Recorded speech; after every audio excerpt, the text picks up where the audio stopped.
Well, after the hot start, the Detroit Tigers have lost 3 straight. Let's talk about it all today on Locked On Tigers. You are Locked On Tigers, your daily Detroit Tigers podcast. Part of the Locked On Podcast Network, your team every day.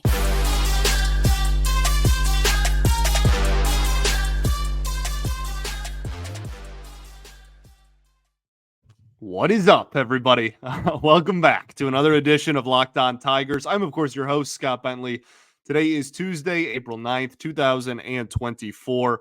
Thank you so much for making Locked On Tigers your first listen every single day. We are free and available wherever you get your podcasts, including YouTube. Part of the Locked On Podcast Network, your team every day. Today's episode is brought to you by Game Time. Download the Game Time app, create an account, and use code LOCKEDON for $20 off of your first purchase. That's Locked On MLB, rather, for $20 off of your first purchase. And the Detroit Tigers have now lost 3 straight ball games after the, 5-1 start? And then obviously the win in the home opener on Friday. Have not won since. They did score 4 runs in this ball game, which I guess could be considered a moral victory of sorts, given how just absolutely putrid the offense looked on Saturday and Sunday against the Athletics. But a 4-7 loss in Pittsburgh on Tuesday evening. Really no other setup. That's 3 straight. That's 3 straight. And a lot of the momentum that you had early in the season and that you were carrying and you wanted to carry back, obviously, home, and then now you're back on the road again. But a lot of this momentum that you had early on, you've lost. But at the same time, are you playing significantly different, right? The offense has not been here at all, ever, yet, period, right? This is not like, the first 3 games when you swept the White Sox, you were scoring runs left and right. No. You the offense just has not been here at all yet this season. Now, I say at all this season, probably an overly dramatic sentence. We are, a week and a half into said season, right? We're 10 games into an 162-game season. There's a lot of time left. There's plenty of ball to be played. Some of these guys, a lot of these guys, hopefully will, will get on heaters and the ups and downs of the long season, if you will. But at the end of the day, so far this year, the offense has not showed up. And again, 4 runs isn't the worst thing in the world. Well, I guess we can just start with that and what went wrong in this game. Runners in scoring position. It's our favorite thing to talk about over the last 2 years. 3 for 12 with RISP, which I understand if you did that over the course of the season, batting average wise would not be terrible. But that's like, you go 1 for 4 and you're like, okay, well, that could have been better, but I guess that's not the worst thing in the world. 3 for you failed 9 times with runners in scoring position. Okay, that's need some more clutch hitting as we have for a while now. 9 runners left on base as a team in this game. It certainly stings when you look back at the end of it. And then if you want to go individual, obviously that's the name of the game. And we've been playing the OPS game that everyone hates, myself included. It's early in the year. I don't want to do that, like every game, just because, again, like as much as we're ragging on these guys early for not producing very much, these guys aren't going to have 400 OPSs over the course of a full season. That being said, Spencer Torkelson, 1 for 4 with a walk and 2 strikeouts. He still looks completely lost in the batter's box, man. Completely. Had a hanging slider in this game, was a little bit high. Maybe could have taken it for a ball. Either way, just a swing and a miss. Every time he was up with runners on base, did absolutely nothing, and then gets his double down the line with nobody on. I'm not trying to be overly nitpicky about the guy in a game on April 8th. I'm really not. But this season has just looked all out of whack at the plate. He is late on everything. He had another pop-up in this game. I feel like he's going to set the record for pop-up rate. It is a really, really rough start. And that dates back to February, right? Since the beginning of spring, he has been struggling at the plate and just hasn't found it. He needs to find his swing, and he needs to find it very quickly, because I don't want to have big picture, like massive conversations a week in, a week and a half into the season. I don't even really want to have when do you move them down the lineup conversations on April 9th. Okay. We're going to reserve those for a little bit later in the season. It is still objectively very early, whether you love or hate Torkelson. So we'll see, but he has gotten off to a rough start. Kerry Carpenter hasn't really done much of anything since his home run against the White Sox. He goes 0 for 3 with 2 strikeouts, is now betting 220 with a 659 OPS on the very, very young season. Really, I'm bringing up risk numbers and I'm talking about individuals and whatnot. At the end of the day, this team has just been allergic to getting multiple hits in a row, just stringing at bats together. That's something that Robbie Grossman talked a lot about while he was here, and him and AJ talked about it together, right? And Robbie Grossman, I know his second year with the team did not go very well, but his first year, he was a pretty dang good ball player and a pretty valuable one for this baseball team. And when talking about that ability to string hits together consistently, that has been the thing that this team has completely lacked so far in 2024, unless it's extra innings. Then they figure it out and they turn into the greatest baseball team I've ever seen, and they put up unbelievable offensive feats. But that's it. Again, we get specific with clutch hitting, and we talk about individual performances and whatnot. At the end of the day, this is just a complete inability so far to just get 3 hits in a row. Which sounds, obviously, it's a lot easier to say that, and I'm very much oversimplifying it, but I'm oversimplifying it to highlight the point. They just don't have the ability to string together good ABs down the line. It's like one happens and then it's just completely in a vacuum, and it has absolutely nothing to do with the next hitter. And that's just not how good offenses operate. Now with Javi, I understand it because he is just his approach is his approach, and it's not going to change. And that is a momentum killer. Okay, that is one way to kill momentum in a lineup, is for Javi to be up. But for everybody else, pretty much, you have to find a way to string good at bats together. I'm just repeating myself over and over again, but I'm just trying to highlight this point by oversimplifying it. You had the tying run at the plate with 1 out in the 8th and didn't do anything. And that was Javi and Winfield Perez in his first Major League Baseball game against Aroldis Chapman. That's kind of odd stacked against him, I think, a little bit. Even like Veerling's RBI, that was a blooper. Not a blooper, that was a dribbler to the left side that one of the best defensive, if not the best defensive third baseman in baseball, couldn't even get him out on. So that was just a BABIP kind of moment. And Veerling's fast. I don't know. I'm not trying to make it sound like they got shut out or that the offense looked as poor as it did on Saturday and Sunday, but 4 runs or not, they didn't look great. And even the runs they were getting were kind of okay outside of the Riley Green one, I guess. I don't know. Just not great at bats. And I would really like to just sit down and watch the day game today on Wednesday as you're listening to this and just watch some good at bats for the first time this year. I would just really love that. Let's talk about what else went wrong. Going to have a conversation about Reese Olson, who unfortunately struggled in this ball game. We will do all of that right after this.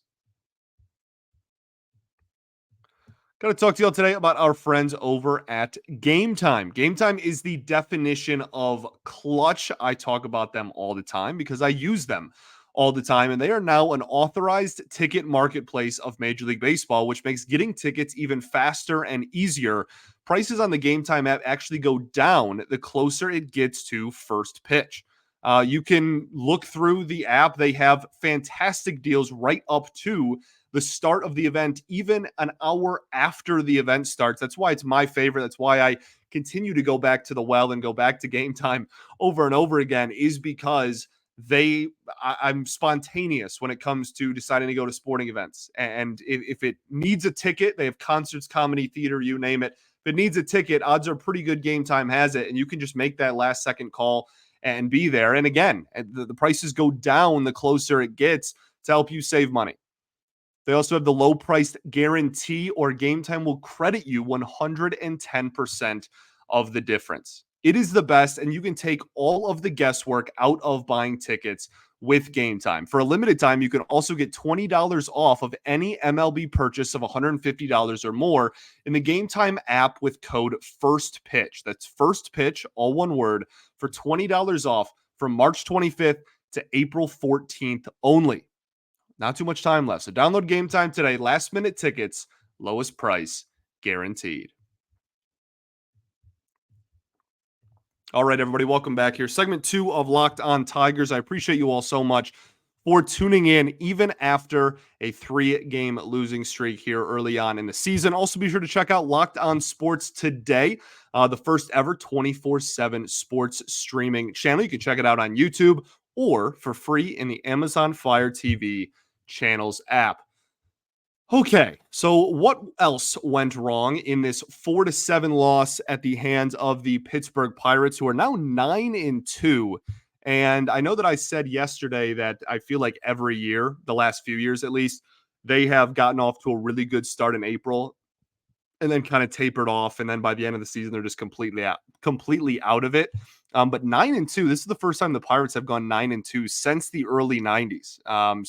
Which is kind of around the last time they were consistently relevant. I know that obviously in the McCutchen MVP era, Alvarez, those were some good teams, obviously, but not a lot of prolonged success. So interesting to see that they've gotten off to that good of a start. We'll see if this is the year that they can kind of hold it together, or if that lack of pitching is going to kind of kept up with them. But they also have gotten some decent pitching from some young guys. Jones this year, I mean, my goodness, his first start of the year was absolutely fantastic. Anyway, go listen to Locked On Pirates if you want more of a breakdown.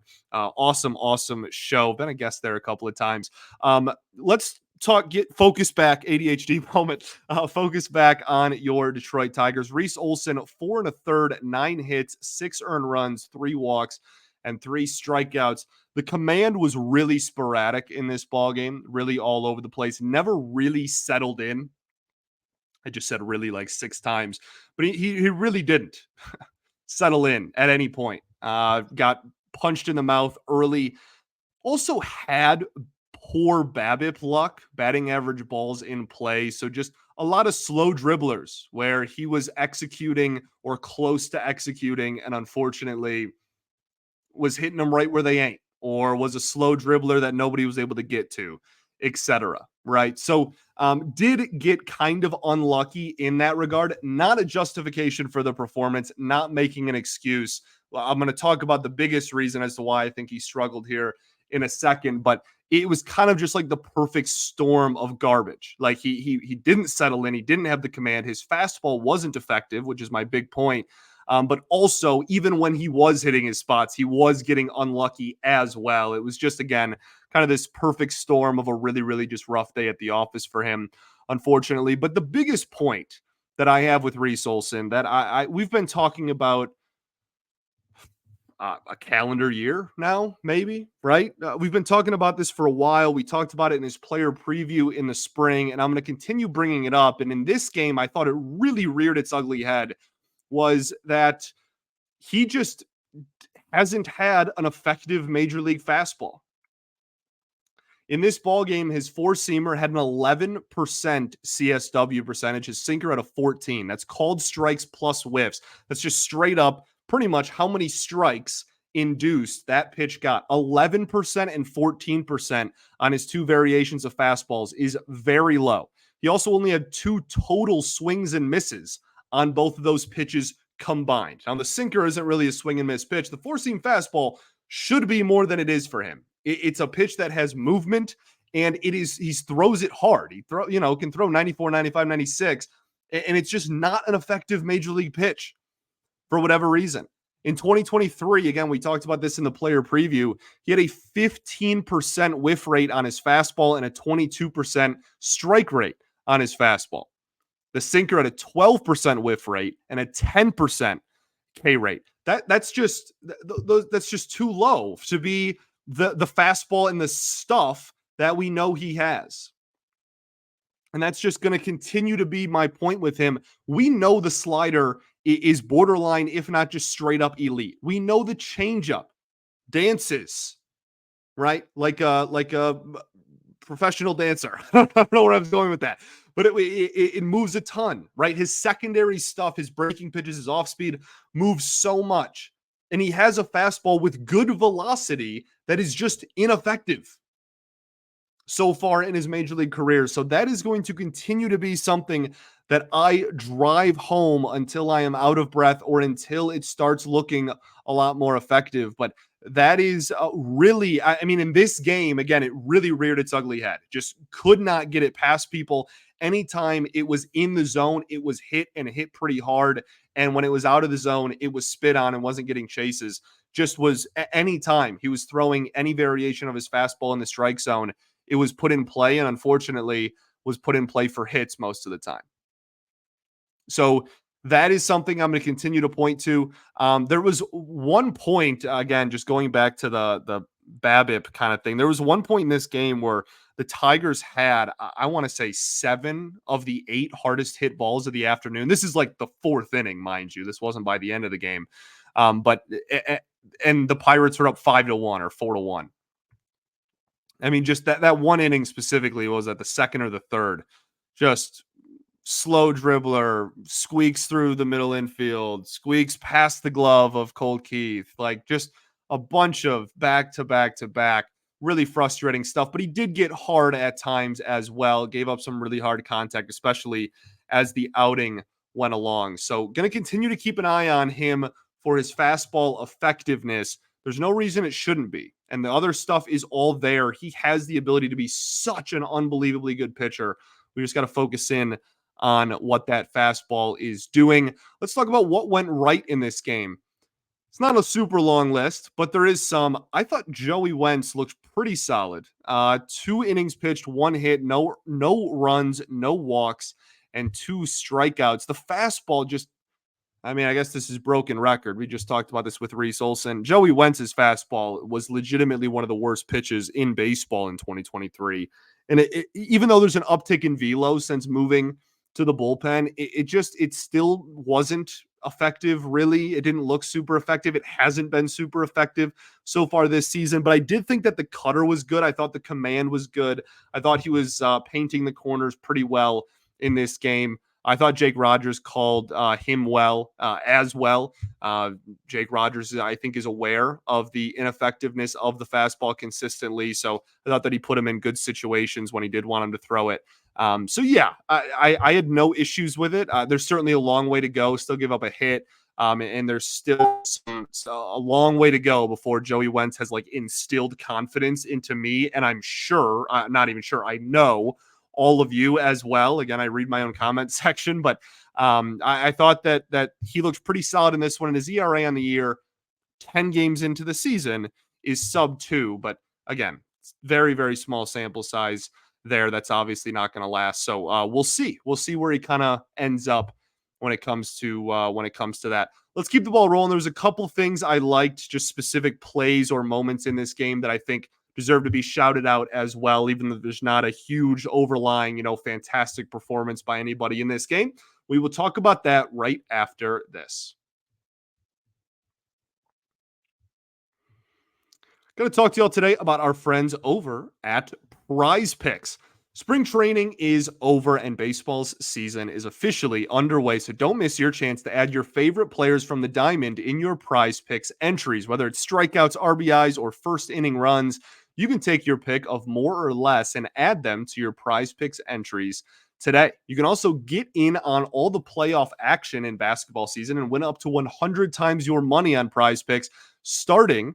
The playoffs start on April 20th, and the play-in round is April 16th, 17th, and 19th.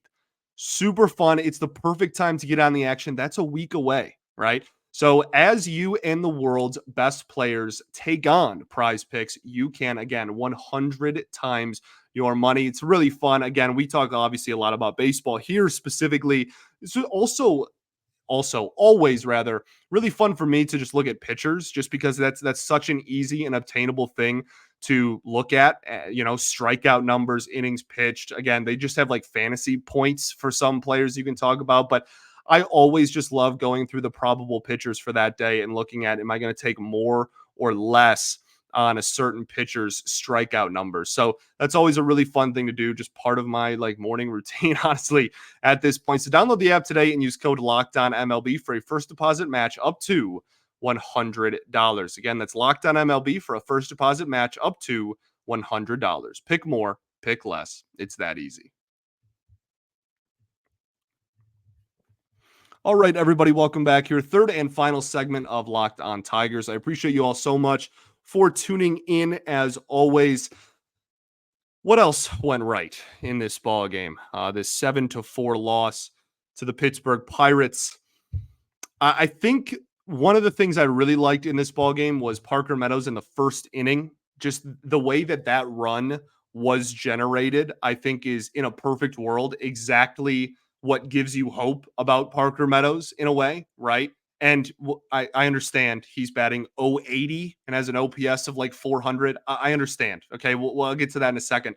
But that is exactly what you want out of a modern day leadoff hitter, a guy that can work the count. He can draw walks. He's drawn a lot of walks so far this season. He can steal second and then manufacture the run and find his way crossing the plate without a ton of hits strung together necessarily. And I think that was really cool to see. Just like that is why he is hitting leadoff, despite the fact that his batting average is under 100. And again, the issue is you can't justify leaving him there forever if he doesn't start hitting. And he just isn't hitting the ball. He's drawing walks, which is great, but this is a regurgitation of a conversation we had literally yesterday, right? Drawing walks and working counts is awesome, but it becomes completely irrelevant if you can't do damage when the ball is in the zone, because then people are just going to do what they did to Nick Maton last year, and they're just going to start, okay, well, you walk a lot and you work the count and you don't chase.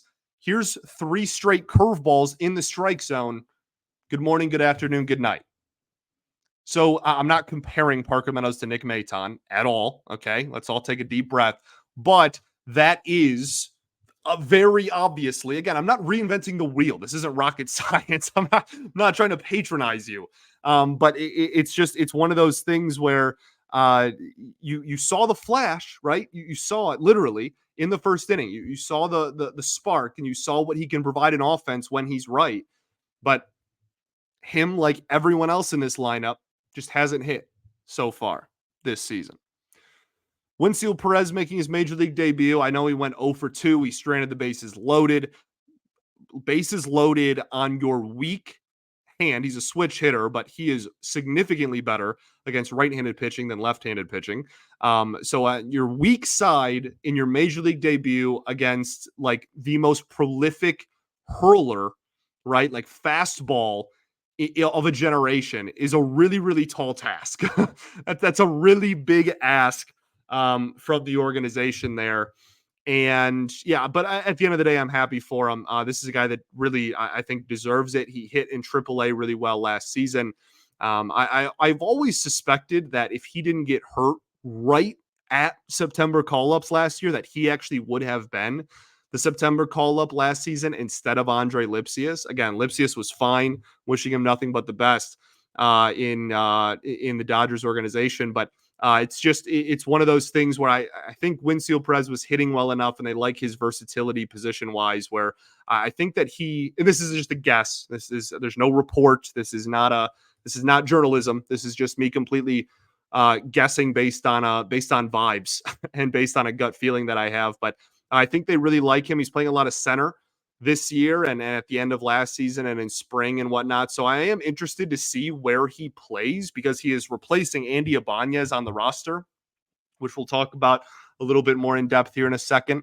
So I'm wondering if they're going to give Wenceel Perez some more opportunities in the infield, maybe. I have no idea.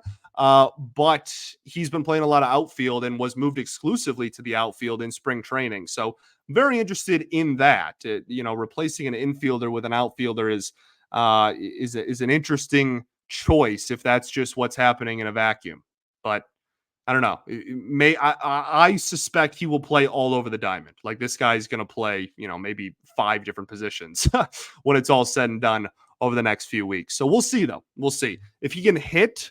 Please, I will roll out the red carpet for anybody who can hit at this point. Given the start of the year, the Tigers have had. Let's talk stuff. The only thing is really the Andy Ibanez injury, left hamstring strain, 10-day IL for Ibanez, the first real injury the Tigers have dealt with so far this entire calendar season. So they've been a pretty good bill of health so far. That comes to an end. Andy Ibanez, first player to find himself on the injured list. You will feel that loss against lefties. That is not going to be not noticed. Especially in those pinch hitting opportunities late. He really thrived in those late in games against left-handed pitching. And it's, again, really interesting that Wenceel Perez, again, is a switch hitter. However, he had like almost a 900 OPS against righties last year and like an OPS in the 500s. It was like 570 against lefties in AAA. So I do think that it's rather interesting that you're replacing Andy Ibanez, an infielder. I guess he's played some corner outfield, but like a primarily infielder that crushes lefties with a guy who in spring you said you were moving exclusively to the outfield and hits righties. You can still utilize that, obviously. Having a guy that crushes righties off the bench or whatever is going to be valuable. I'm not saying it's not. It's just for roster fit wise, it's interesting to me. So we'll keep an eye on that for sure. Interesting roster construction there. Day two. That's not the right word. Game 2 today.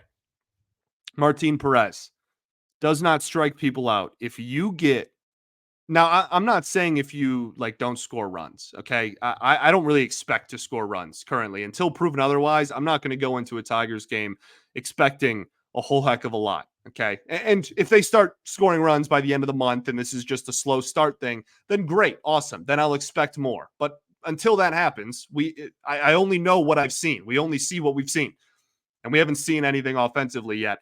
So I'm not expecting much. That being said, in just the strikeout numbers, if they get absolutely diced by Perez tomorrow, that's gonna be wild. And again, I don't mean like if he goes 6 innings of shutout ball, that's kind of par for the course with how they've looked the first week and a half of the year, unfortunately, right? But this is a sinker ball, weak contact, lazy fly ball type of pitcher. This guy does not strike people out. We talked about it yesterday.